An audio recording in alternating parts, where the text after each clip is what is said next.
Good evening friend, आप सभी लोगों का मेरे YouTube channel future academy by CP sir में स्वागत है। मैं लेक्चर नंबर 19 में आप सभी लोगों को क्षार के बारे में बता रहा था कि क्षार किसे कहते हैं।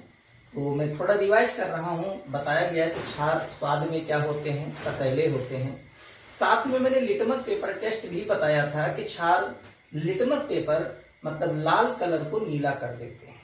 और ये भी बताया था आर्हीनियस के अनुसार कि क्षार वह हैं जो जलीय विलयन में OH- आयन देते थे। उसी क्रम में मैं बढ़ते हुए आज क्षार के रासायनिक गुण के बारे में बताऊंगा कि रासायनिक गुण क्या है क्षार का। तो सबसे पहले मैं बात करना चाहता हूं, पहला गुण जो है कि अगर क्षार धातुओं के साथ क्या करे, अभिक्रिया करे। तो धातुओं के साथ अभिक्रिया, धातुओं के साथ अभिक्रिया, अभिक्रिया तो क्या होगा, चलिए इस पर मैं थोड़ा चर्चा करता हूं। कहते हैं कि अगर कोई धातु है, अगर वो क्षार के साथ अभिक्रिया करती है तो क्षार के साथ अभिक्रिया करने के बाद में वह हाइड्रोजन गैस को क्या करती है, प्रोड्यूस करती है। मतलब कोई भी धातु होगी, अगर वो क्षार के साथ अभिक्रिया करेगी तो एक प्रोडक्ट फिक्स है, वो फिक्स है हाइड्रोजन गैस, जो हाइड्रोजन गैस हमेशा क्या करती है, बाहर करती है। और उसी को मैं आपको लैंग्वेज में बता रहा हूं, आप साथ साथ में कापी पेन निकाल करके नोट कर सकते हैं कि जब धातु क्षार के साथ क्रिया करती है, क्षार के साथ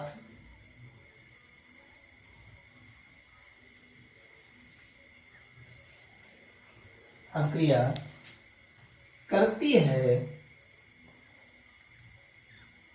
तो हाइड्रोजन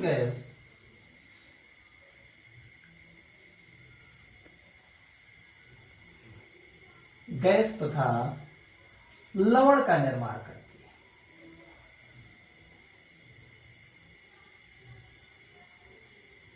है। निर्माण करती है,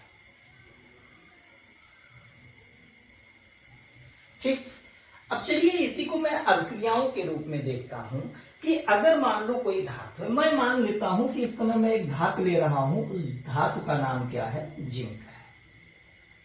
और ये जिंक अभिक्रिया कर रही है किसके साथ में, सोडियम हाइड्रा ऑक्साइड के साथ में। सोडियम हाइड्रा ऑक्साइड का सूत्र क्या होता है, NaOH होता है।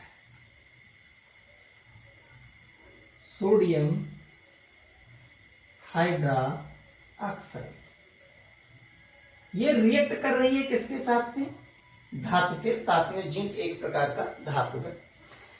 जब ये रिएक्ट करती है तो कौन सी गैस प्रोड्यूस होती है, हाइड्रोजन गैस, ठीक है। साथ में क्या बनता है, लवण का निर्माण होता है। तो किस प्रकार का लवण बनता है, तो उस लवण का नाम है सोडियम जिंकेट। क्या नाम है, सोडियम जिंकेट। लवण का क्या करती है, निर्माण करती है।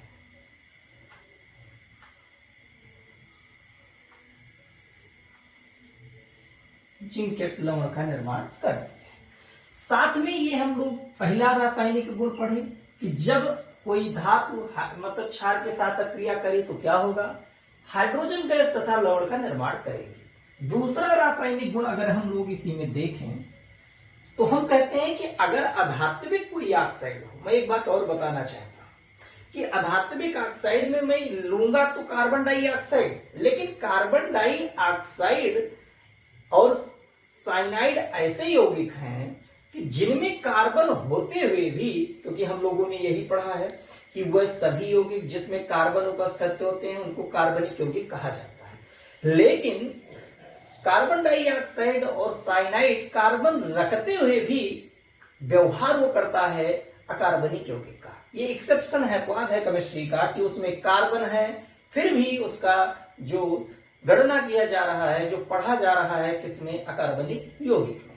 तो अब हम क्या करते हैं, अधात्विक ऑक्साइड के साथ अभिक्रिया कराने की कोशिश करते हैं। अधात्विक ऑक्साइड के साथ अभिक्रिया,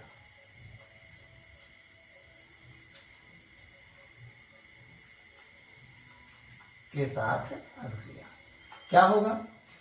तो कहते हैं कि जब भी कोई अधात्विक ऑक्साइड क्षार के साथ अक्रिया करता है तो वो भी क्या बनाएगा? तो कहते हैं कि लवण की प्राप्ति होती है, लेकिन साथ साथ में और क्या बनता है? जल का निर्माण करती है। कोई भी अधात्विक ऑक्साइड होगी, अगर वो क्षार के साथ रिएक्ट कर रही है तो ये फिक्स है कि वो लवण बनाएगी और क्या बनाएगी? जल बनाएगी। तो इसको मैं लैंग्वेज के रूप में भी क्या कर सकता हूं? लिख सकता हूं। आप सभी लोग लिख लें। जब अधात्विक ऑक्साइड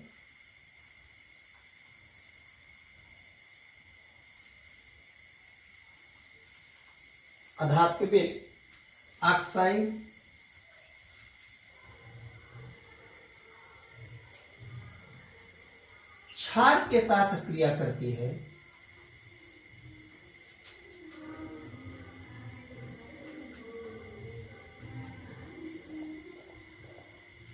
अब क्रिया करती है तो क्या बनाएगी? लवण तथा जल की प्राप्ति होगी।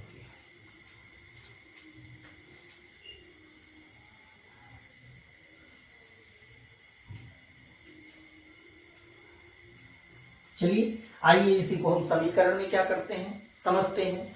मैं एक अधात्विक ऑक्साइड ले रहा हूं। वो कौन सी अधात्विक ऑक्साइड है? Carbon dioxide. मैं उसको रिएक्ट करा रहा हूं किसके साथ में? सोडियम हाइड्रोक्साइड के साथ में। यह हमारा क्या है? Carbon dioxide.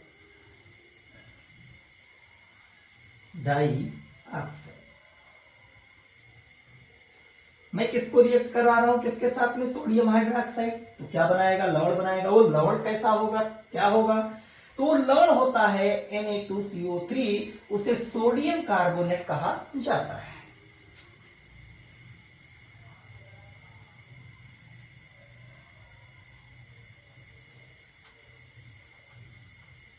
कार्बोनेट कहा जाता है। साथ में क्या बनता है? जल बनता है। आइए हम इनमें अभिकारक तथा उत्पाद में उपस्थित परमाणुओं की संख्या को एक बार क्या करते हैं? बराबर कर देते हैं। देखिएगा हम 2 से क्या करते हैं? गुणा करते हैं। हमें अभिक्रिया जो लिखी हुई है बैलेंस्ड अभिक्रिया मिल रही है। तो आप सभी लोग चाहें तो इस पेज का स्क्रीनशॉट ले सकते हैं और कॉपी में अपनी नोट कर सकते हैं। चूंकि बोर्ड पे अब जगह नहीं है इसलिए हम इसको इरेज भी करना चाहते हैं, तो हम इरेज करेंगे। तो इसको आप सभी लोग स्क्रीनशॉट लेकर के अपने कॉपी में नोट कर सकते हैं, क्योंकि बोर्ड एग्जामिनेशन के लिए बहुत इंपॉर्टेंट टॉपिकों की मैं परिचर्चा लेक्चर बाय लेक्चर कर रहा हूं हाई स्कूल के विज्ञान की। तो मैं इरेज कर रहा हूं, आप सभी लोग क्या करें? लिखें। चलिए मैं अब तीसरे क्रम में बढ़ता हूं। आगे इरेज करने के बाद में तीसरी अक्रिया क्या है, उस तीसरी अक्रिया के बारे में बात करना चाहता हूं कि यदि क्षार अगर अम्ल के साथ अक्रिया करे, अम्ल के साथ अक्रिया,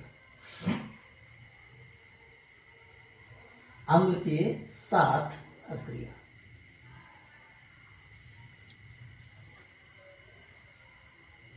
अम्ल के साथ अक्रिया क्या होगा?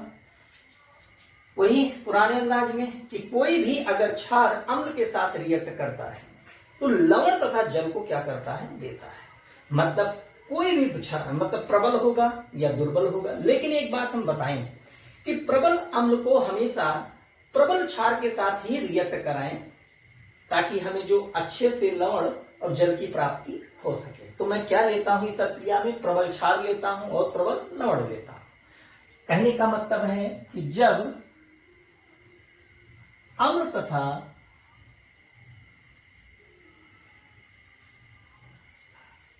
क्षार की अभिक्रिया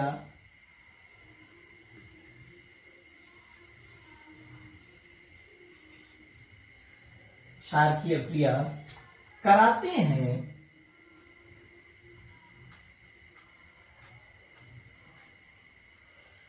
तो हमें लवण तथा जल की प्राप्ति होती है।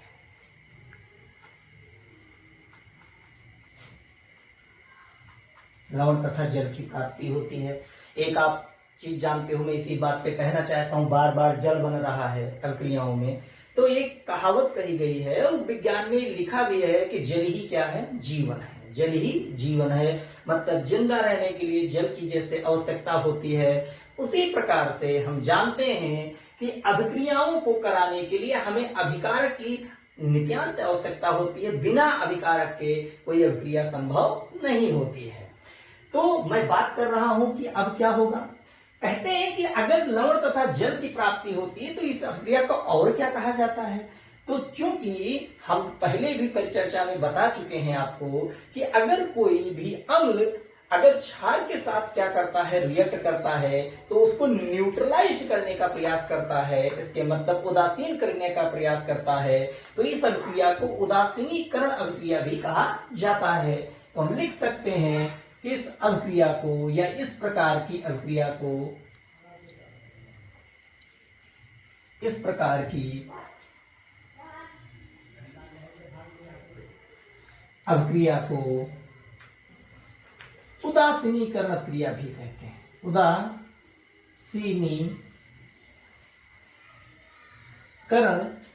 अभिक्रिया भी कहते हैं, अभिक्रिया भी कहते हैं। चलिए आइए हम इसको रिएक्शन के रूप में देखते हैं कि कैसे क्या होगा। हम लेते हैं एक प्रकार का प्रबल अम्ल जिसका नाम है HCl, जिसे हाइड्रोक्लोरिक अम्ल के नाम से जाना जाता है। मैं इसी के साथ में, क्योंकि क्षार के साथ क्रिया करा रहा हूं, मैं एक क्षार ले रहा हूं जिसका नाम क्या है, वो क्षार क्या है, NaOH, जिसका नाम है सोडियम हाइड्रोक्साइड। क्या होगा, जैसे ही सोडियम हाइड्रोक्साइड की अभिक्रिया HCl के साथ कराते हैं, वैसे ही हमें एक लवण मिलता है NaCl, जिसे साधारण लवण या साधारण नमक के नाम से भी जाना जाता है। साथ में किसकी प्राप्ति होती है, जल की, और इसी प्रोसेस को उदासीनीकरण अभिक्रिया भी कहा जाता है।